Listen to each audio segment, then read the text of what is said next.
Hey guys, it's Meredith and welcome back to my channel.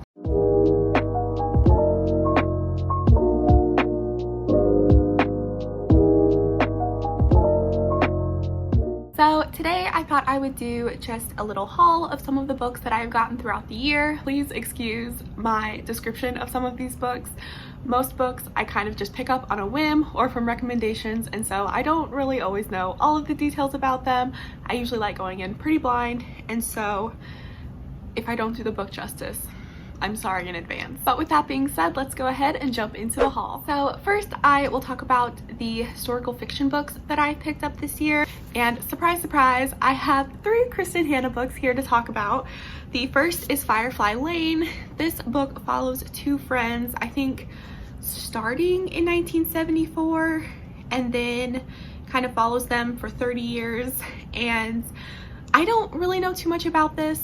I know that Kirsten from Kirsten's Corner really loved this book. I'm pretty sure she said it made her cry, and so I love when a book can make me cry. And I'm not a huge book crier, but every single book, well, I've read 2, but the 2 books that I have read from Kristin Hannah have just made me uncontrollably sob, and so I'm sure this book will do the same. I'm really excited to get to it. And also, as you can see, because it's plastered on the cover, it is also a Netflix show with Katherine Heigl, and so I really want to watch that, and of course I have to read the book first, so I'm hoping to get to this one soon, but we'll see. The next Kristin Hannah book that I decided to get was Winter Garden, and this is actually one that I hadn't heard of. I saw it at Half Price Books, and I still need to take the sticker off, but this is an epic love story set in World War II Russia. And it starts in 1941, and then I think it follows up in 2000. It focuses on a mother-daughter relationship, and that kind of reminded me of The Nightingale, even though The Nightingale is a sister relationship, and just the family dynamic there, and then the World War II setting. But also, the selling point for me in getting this book was that one of the main characters' names is Meredith, and Meredith is just a name that I usually don't hear in books, and so when I saw that my name was included in a Kristin Hannah book that kind of gave me Nightingale vibes, I was sold. The final Kristin Hannah book that I picked up was her newest one, The Four Winds. I have heard such disappointing reviews on this so far from people who really love her books, and it's scary for me to think about reading a Kristin Hannah and not absolutely loving it. This says that it starts out in Texas in 1921 and then goes into 1934 during the Great Depression, and I was honestly kind of excited to hear that that was the setting for it, because story time, when I was younger, the American Girl doll that I had that I just was obsessed with was Kit, and her story takes place during the Great Depression, and so I thought that I was really going to love this, that it was just perfect, and so hearing disappointing reviews scares me, but I'm hoping to get to it, and I'm hoping I'll love it. Maybe I will be the one that just loves this book. We'll see. The final historical fiction book that I have here is City of Girls by Elizabeth Gilbert. Another book that I need to take the half price sticker off, but this one I'll talk about. So this was $10 and it was originally $28. That is such a deal. This is a book that I really don't know too much about. I heard Naomi from Naomi Reads talk about how much she loved this book, and she also said that it gave her Evelyn Hugo vibes, which is one of my favorite books, and so I was sold from there. I saw this at Half Price Books and I picked it up right away. So next I will talk about the thrillers that I have here. So the first one is Final Girls by Riley Sager, and are we surprised? So this one follows the Final Girls trope, where these girls survived either a massacre, killing, and they were the only ones that survived. And so I believe that one of the final girls is dead, and so I think they start dying, and so it's kind of following that. I don't really know what it's about. I've been really wanting to read Riley Sager's backlist, and so that's how this book got into my hands. Another Riley Sager that I picked up was Survive the Night. This is his newest one, and another one I don't really know too much about. I think this girl picks up a ride from someone who could be a killer, I believe. I've been hearing really good reviews about this so far, and so I am so excited to get to it. I just haven't yet, but I'm hoping this is one that I get to very, very soon. I also have No Exit by Taylor Adams. I feel like the last person on this planet that has not read this book. It is such a hyped thriller, and I really want to get to it and see how I like it. It is also going to be a show on Hulu, I think, and so again, if I want to watch the show, I have to read the book first, so that's going to be my motivation. So I believe that this story follows a girl who sees something at a rest stop. She sees a little girl locked in an animal crate. I don't know. I really just kind of gave into the hype with this one. I don't know tons about it, just that everyone loves it, and so this is one I have to get to soon so I can watch the show. I also have The Good Daughter by Karen Slaughter. Half price book sticker. Look at that. Anyway, I will be honest, I do not know a single thing about this book. Karen Slaughter's really loved. Haley from Haley Hughes really enjoys her, and so I saw this at Half Price Books and bought it. That's kind of the gist of that.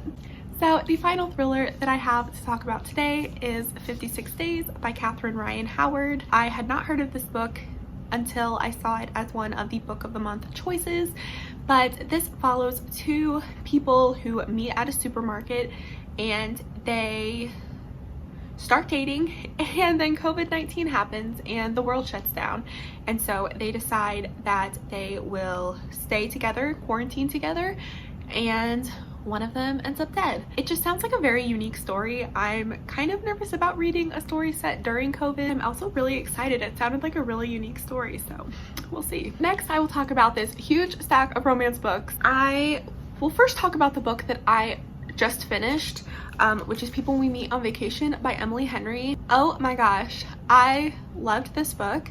This might be like my new favorite romance. I'm obsessed and I have not stopped thinking about it since I finished it. This follows Poppy and Alex. They are two friends. They meet in college.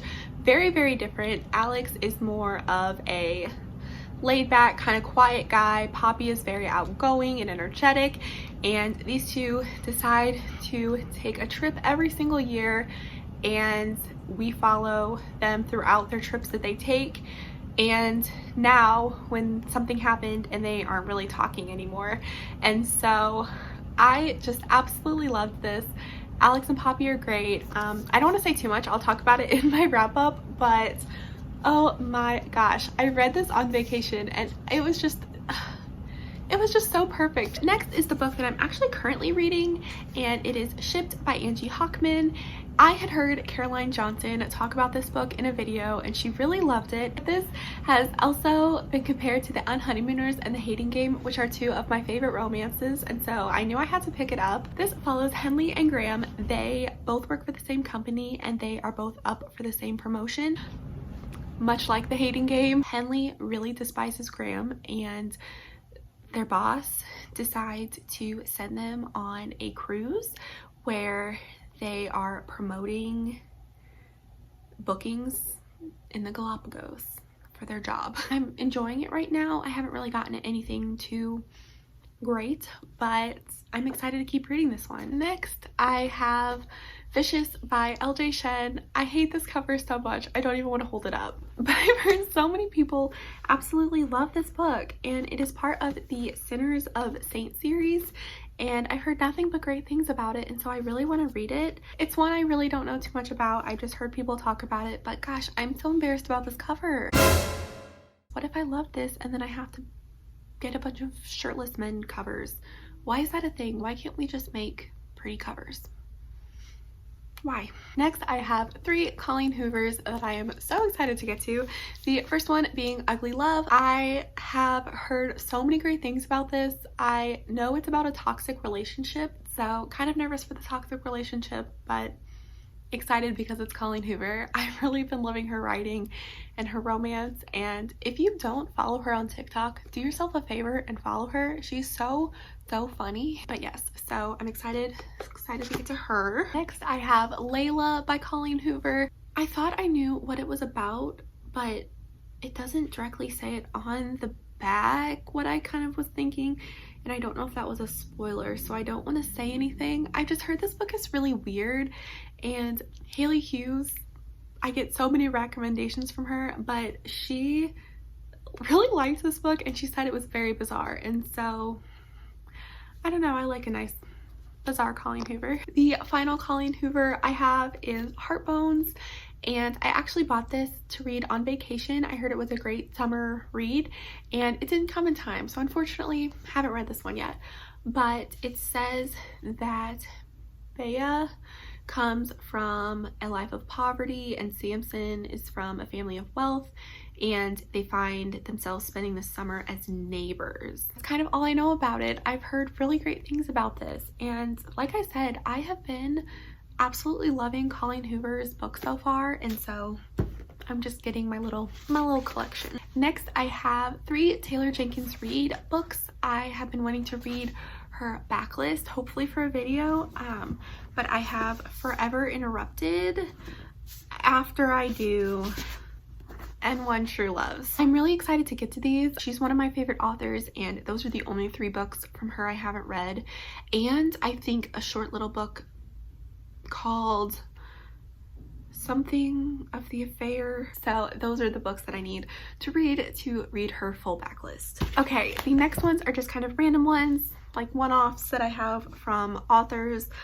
First I have Second First Impressions by Sally Thorne. I loved The Hating Game, and I have not read 99% Mine, but I hadn't heard the greatest things about it, so I was nervous to read it, and I heard great things about this one, and so I decided to get this. And I heard that the male love interest, Teddy, that he is kind of this brooding punk boy, and I like that. Next I have Float Plan. I don't really know what this one's about. I got this because Caroline Johnson said she liked it and it made her cry, and so like I said, I love a good cry, and not many books make me cry, so I bought it. Plus it's yellow, it matches my nails, which is fun. I loved the cover. I liked the idea of crying, so that's how this happened. Next I have A Thousand Boy Kisses by Tilly Cole. I had seen this all over TikTok and people love it, and they will like post videos of themselves crying to it, and I guess I like to feel pain in books.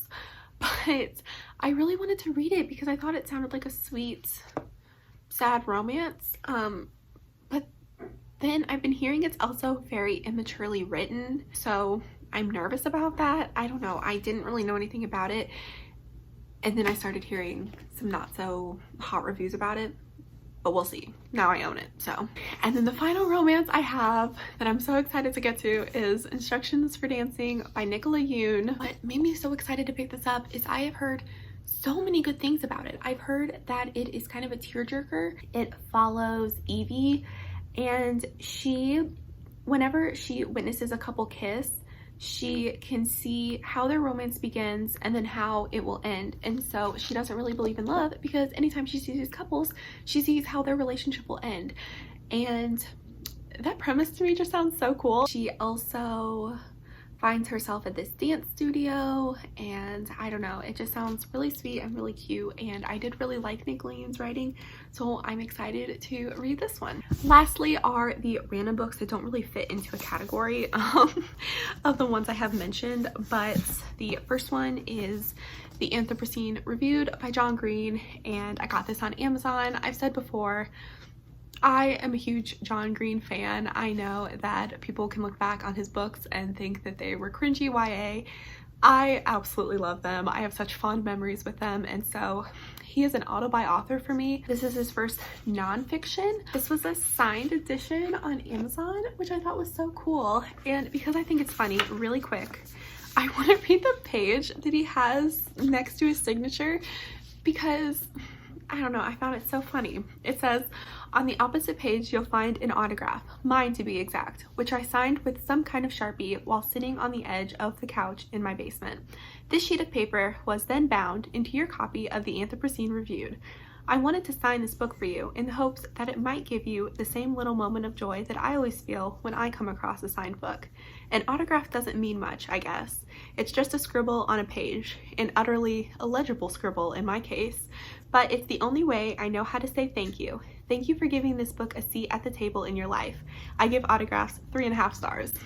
I don't know why I found that so funny. Next, I have Better Together by Christine Riccio. I think this is cool that it is 2 kind of different covers on there. I don't know. I thought that was fun. But I've heard that this is kind of a sister trap-esque story. It is 2 sisters separated at a young age by their parents' divorce. I love Christine Riccio. I have been watching her channel since middle school probably. I would read the books that she talked about just so I could watch her videos.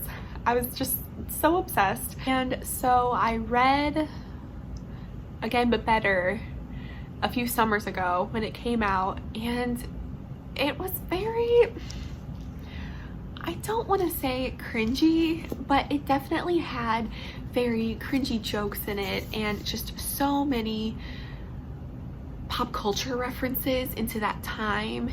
And when I was reading it, I had fun with it, but it's something I looked back on and I don't know if I'll ever want to read it again. It definitely wasn't a favorite, and so I have this one, but I am nervous to read it. I hope that since this is a second book that it will be a little less of the stuff I had issues with, but I don't know. I've been seeing on Goodreads that it's kind of the same, so nervous. And then finally, my last book of this book haul is Anxious People by Frederick Bachman.